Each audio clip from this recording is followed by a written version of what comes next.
Side देला हमरा तू कपार Presented by JK Music Recording Studio, Gol Bazar.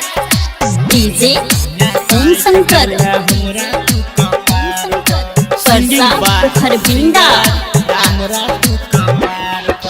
करे छौ फैशन सुन गे मम्मी घूमै छौ बाजार पर केहन कन्या साइड देला हमरा तू कपार पर हमरा तू कपार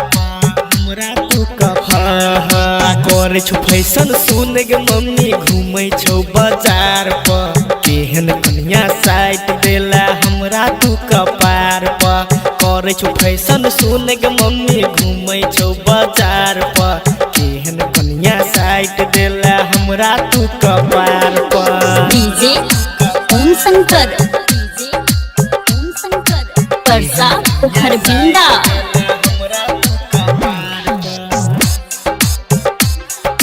हमरा तू कपार घासो लिपस्टिक उता खूबे ठोर में एको छन रहे नहीं छो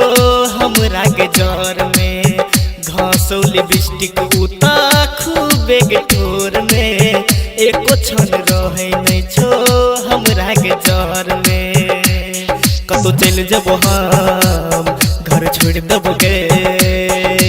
ऊ सुतै छौ बेड पर मम्मी हम सुतै छी पुआर पर केहन कन्या साइड देला हमरा तू कपार पर हमरा तू कपार हमरा तू कपार